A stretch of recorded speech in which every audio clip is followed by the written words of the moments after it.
ஓவைசி வீட்டில் கருப்பு மை வீச்சு. ஜெய் பாலஸ்தீன் கோஷம்தான் காரணமா? டெல்லியில் பெரும் பரபரப்பு.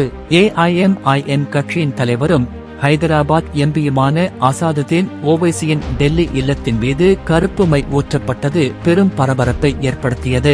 இவர் எம்பியாக பதவியேற்ற போது லோக்சபாவில் ஜெய் பாலஸ்தீன் என கோஷமிட்டது சர்ச்சையான நிலையில் இந்த சம்பவம் நடந்துள்ளது. ஏஐஎம்ஐஎம் கட்சியின் தலைவராக இருப்பவர் அசாதுதீன் ஓவைசி.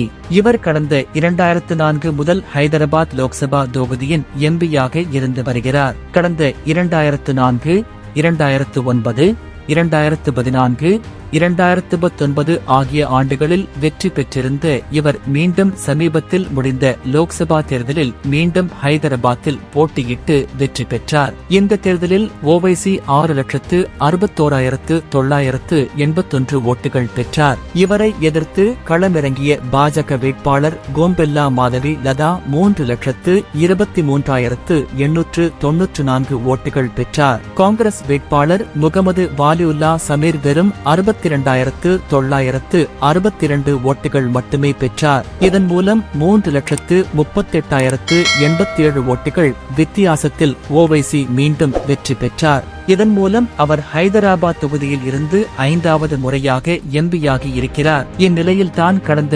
24ஆம் தேதி லோக்சபா கூட்டத்தொடர் தொடங்கியது.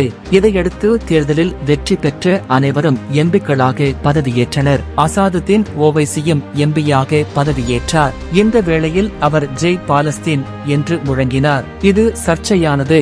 இந்தியாவில் எம்பியாக தேர்வான நிலையில் இன்னொரு நாட்டுக்கு ஆதரவாக அவர் முழக்கமிட்டதால் பாஜக மற்றும் அதன் கூட்டணி கட்சிகள் கடும் எதிர்ப்பு தெரிவித்தனர். இத்தகைய சூழலில்தான் டெல்லியில் உள்ள அசாதுதீன் ஓவைசியின் வீடு மீது கருப்பு மை ஊற்றப்பட்டுள்ளது. அதாவது நேற்று இரவு அவரது வீட்டுக்கு சென்ற மர்ம நபர்கள் கருப்பு மையை ஊற்றிவிட்டு சென்றுள்ளனர். வீட்டின் முன்புறம் கதவின் அருகே அசாதுதீன் ஓவைசியின் பெயர் பலகை வைக்கப்பட்டுள்ளது. இந்த பெயர் பலகையில் கருப்பு மை ஊற்றப்பட்டுள்ளது. இது பற்றி தகவல் அறிந்தவுடன் டெல்லி போலீசார் சம்பவ இடத்தை பார்வையிட்டு விசாரணை மேற்கொண்டனர். மேலும் அசாதுதீன் ஓவைசியின் பெயர் பலகையில் ஊற்றப்பட்டு இருந்த கருப்பு மை அகற்றப்பட்டது. இதற்கு ஓவைசி மற்றும் அவரது கட்சியினர் கடும் எதிர்ப்பு தெரிவித்துள்ளனர்.